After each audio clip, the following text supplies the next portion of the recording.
I finally got home at 2 a.m. after handling my grandmother's cremation arrangements. I have night blindness, and as soon as I entered the house, I tripped over something. Thankfully, I managed to turn just in time, and nothing I was holding hit the ground. However, my lower back slammed hard against the sharp edge of a step. I fumbled to turn on the light and noticed a black stocking at my feet, covered in holes. Immediately, I thought of Susan Coster. She was Chester Morrison's secretary and personal assistant, always available every hour of the day. I had expressed my discomfort, but Chester scolded me for being petty. You should stop looking at people through your narrow, twisted views. Susan is the most professional secretary I've ever seen. You wouldn't stand a chance to be with me if I was really into her. I convinced myself that he loved me. However, as I held my grandmother's photo at this moment, I'd make space for Susan. Thinking of my grandmother, I quickly checked the photo to make sure it was not damaged. Even though I did not damage it, it was my grandmother's last photo. The photography studio had repeatedly warned me, take good care of it, this is the last copy. It's extremely difficult to restore it. I was relieved as the photo was unharmed. Then I heard sounds of uncontrolled moaning.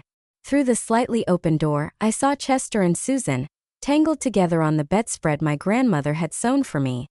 The dim lights only added to the scene. Susan was on top, moving up and down, her face showing clear signs of desire. When Chester noticed me standing at the door, he stared at me with a challenging gaze, his eyes glowing red with desire. I froze for a moment. To my surprise, I felt heartbroken again. I thought I would not be affected anymore. 5 minutes later, Chester walked out, fully dressed. He was holding a cigarette and casually sat down on the couch. Only when the cigarette was fully smoked did he finally glance at me and the photo I was holding. Is she really dead? He said, shrugging. Well, sorry for your loss. I looked at him, anger blazing in my eyes. On the day of the wedding, I cried and begged him to save my grandmother, but he looked at me with contempt instead. He said my grandmother was pretending. Even if she really died, it was just her time and she was already old enough to go. Even so, my grandmother was known for her longevity. Doctors had said she could live another 30 years. It was him who had cruelly strangled my grandmother of her chance at survival. What was supposed to be a happy day turned into the day my grandmother left me. As I thought about the unborn baby within me, I found it all laughable. Chester, do you know? Chester, I feel weak, interrupted Susan as she walked out and leaned into Chester's arms, her face still flushed from their earlier actions. Chester quickly helped her sit down and turned to me. What did you want to say again? I laughed bitterly at the sight, and a wave of deep exhaustion washed over me. I looked at him and said, let us break up, and not meet each other for good. To my surprise, I felt strangely calmed. He frowned and replied, I don't understand what you're complaining about. She's lived long enough. Can you stop being so dramatic and immature? Stop living in your fantasies. Fine, I'm sorry. Stop looking so upset. Chester walked toward me, trying to pull me closer, but I evaded him. His expression turned dark, but I did not care. I held my grandmother's photo and started walking toward the room. I would never set foot in this dirty place if it were not for the need to take a few things. Susan blocked my way, looking confused. Is this your grandmother's photo? She really died. As she spoke, she threw herself into Chester's arms, her brows furrowed. What's the point of keeping her photo? She then pointed at the photo in my hands and continued. Chester, does she not want us to be happy? Why else would she die today? Maybe we should burn this photo. I am afraid it will curse our baby. I was stunned, my eyes filled with disbelief. Was she pregnant too? Hearing this, Chester lit a lighter and walked toward me. Don't you dare, Chester. This is the last photo of my grandmother. I panicked and took a step back as he approached. Chester chuckled coldly at my words. Why not? You wanted to harm my child with this photo. I'll burn off the last photo so you can't harm anyone anymore. Unfortunately, men outpowered women most of the time. Chester snatched the photo from me in no time. As Chester was about to drop the photo, my mind went blank for a moment, and I quickly stomped on his foot with the sharp heel of my shoe. As he cried out in pain, I snatched the photo back. Chester glared at me with anger and kicked me in the knee. You wretch! I collapsed to the ground with a loud thud.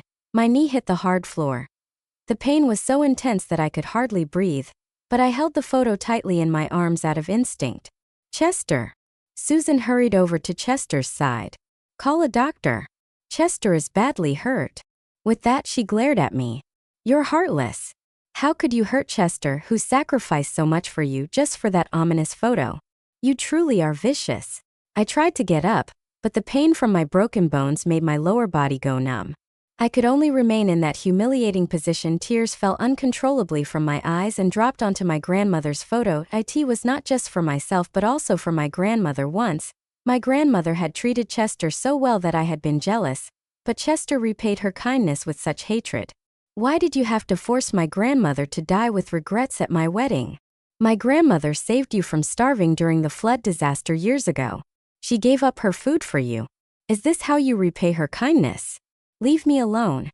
Leave my grandmother alone. Shut up. Chester stood up, looking down at me, then slapped me hard across the face. I fell to the ground, my face swollen and burned. He squatted and patted the swollen side of my face contemptuously. You better know your place, Jess Harper. Chester's strikes grew more intense, and my body began to sway. He grabbed my neck with one hand, using the other to slap my face. It's just some rotten food. Stop the guilt tripping. His slaps intensified, the slapping sounds echoing throughout the house. I provided you with everything you wanted for all these years. I met every request you made and even gave myself to you. He became even more furious, his eyes bloodshot, his force so strong that it felt like he might kill me. Were these not enough? Were they not enough? I already apologized to you. What more do you want from me? I could not breathe, my neck feeling like it would snap. I was unable to do anything except hold onto the photo tightly. Susan ran over, pretending to defend Chester. Don't misunderstand Chester. He really is in a tough spot. He told me you're his only wife. He married me just for the sake of the baby. The baby can't be born as an illegitimate child. It's fine if you have no idea how much he loves and cares for you. But why make things worse? Susan's words made Chester angrier. You're 5 years older than Susan, Jess. Why can't you understand? His face twisted in fury, gripping my neck and slowly lifting me off the ground. Give me the photo, then kneel and apologize to Susan. I'll let bygones be bygones, and you will still be my real wife. As I was about to pass out, Chester let out a cold laugh and released his grip. I collapsed to the ground and gasped for air. Dream on, Chester. I struggled to reach the fruit knife on the side table nearby, and I tried to stab him, which incensed him even more. Is this what you want? He picked up a stool and slammed it hard onto me. I was knocked to the floor, and the fruit knife flew from my hand. He stomped my hand harshly, grinding it underfoot until I heard my bones crack. As if that was not enough for him, he picked up the chair again and slammed it on my lower back. The impact was so intense that cold sweat broke out on my body. My body shook uncontrollably.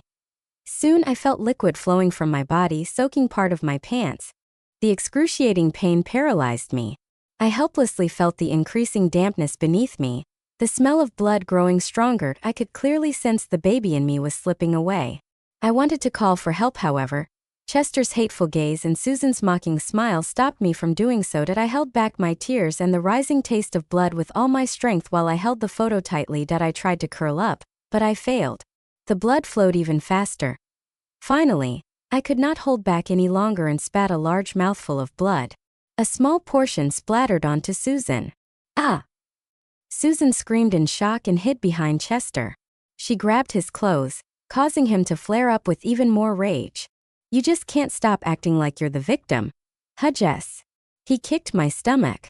You love to act, I coughed up more blood with each of his kicks.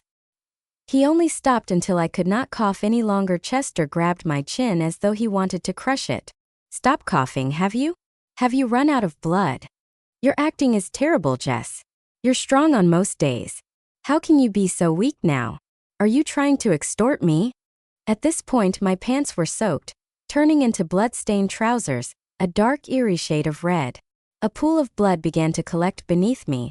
Susan screamed again, her voice even more shrill than before, as if she were the one being tortured.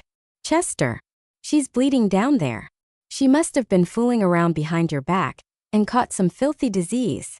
She pinched her nose and said, It stinks. My baby and I can't stand scenes like this. I glared at them and hissed, I'm pregnant. Chester froze, then quickly sneered. He shielded Susan behind him. You really are a clever, calculating woman. If you were carrying my child, you would have gone to my mother and screamed for your share of the family inheritance long ago. Why would you still be acting here with us? You're just jealous that Susan is pregnant. You probably filled your pants with blood packets. I shook my head and laughed, my shoulders shaking uncontrollably. Even my whole body trembled with each laugh. Blood continued to pour out of my mouth and drip down my chin. I looked at him, my eyes dull as I said, "Bring me to the hospital and the truth will speak for itself. I'll beg for Susan's forgiveness if I'm lying." He lifted his foot and stomped on my lower back, speaking slowly, gritting his teeth with each word. "I don't have time for this, Jess. Even if you die today, you must apologize to Susan before you go. And this blasted photo. That old lady bothered me a great deal, alive or dead. I'll burn her last photo today." He grabbed the photo from my hands and slammed it to the ground. My heart broke along with the photo frame. The shards pierced my face, drawing blood. But I felt nothing. I screamed. And I managed to break free from Chester's foot with unknown strength. I grabbed a shard of glass from the floor and lunged at him. He was shocked and kicked me away. Susan's face turned pale. She quickly lifted his shirt to check, instantly bursting into tears and sobbing uncontrollably. "You're badly hurt, Chester. What do we do?" I watched them coldly, my teeth grinding so hard that they almost shattered. It was only a small scrape the size of a coin on his stomach. The blood had stopped in no time. Meanwhile, my palm was nearly severed, the bone visible beneath the skin, held together by a shred of flesh. My repeated resistance and Susan's taunting pushed Chester over the edge. He stormed over and shoved the bookshelf onto me. I felt every bone in my body snap, and I could not hold back a scream. He glared at me to ensure I could no longer move, then raised his foot and pressed it on my face. He then set the photo on fire right in front of me. The photo turned to ashes in an instant. My heart was crushed with sorrow. "I'll kill you, Chester. I'll kill you." My anguished screams echoed throughout the entire villa. Susan leaned against Chester, her expression disapproving. "Jess, even if you like to grab Chester's attention, you shouldn't be so rude. Chester has the softest heart, and he might get hurt because of you." She giggled softly, then pouted at Chester. "She's being so rude. Should we teach her a lesson together?" Chester pinched her cheek affectionately and replied, "All right, I'll do whatever you want." Susan collected the ashes and walked toward the toilet. She poured them all in with a look of disdain. "If you can scoop those out with your mouth in the next 10 seconds, I'll let this go. Who knows, maybe Chester will even get you a more glamorous, colored photo." Chester dragged me across the floor, leaving long trails of blood on the white tiles. He then dropped me at the bathroom entrance. Susan began counting down. 10, 9. I could no longer tell if the liquid on my face was tears or blood. What I could only do was to crawl forward with all my strength. I got closer to the toilet bowl. Susan walked over, her face filled with malice. She stepped on my broken hand. "Oh, I'm so sorry, Jess. But my foot hurts, I can't lift it at all," she said, feigning innocence. Chester quickly continued the countdown. 5, 4. I clenched my teeth and kept crawling. Susan was terrified by my move. "Ah!" She screamed and jumped back. Her foot left my mangled hand. "You're crazy," she shouted. She was audibly angry, but I did not care anymore. I lost everything. My body was broken, and my soul was shattered. Losing a piece of flesh meant nothing to me. I was about to reach the water in the toilet bowl. Blood mixed with tears ran down my face as I trembled with anticipation. I'm dizzy," Susan exclaimed, swaying as she pressed the flush button.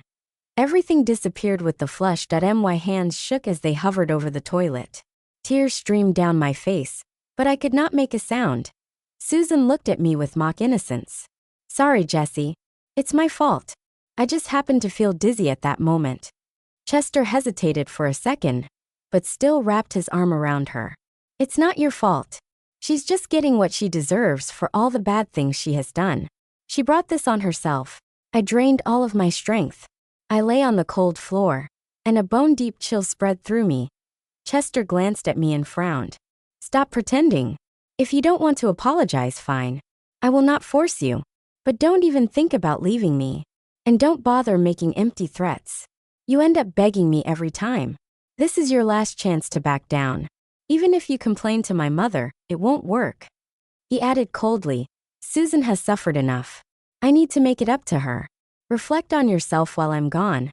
Chester walked off, holding Susan's hand. My vision grew blurry, and I could not hear his words that I felt so tired and sleepy. My mind began to replay moments I experienced my entire life. Everything around me seemed to fade away. Through the haze, I thought I saw someone running toward me, crying desperately.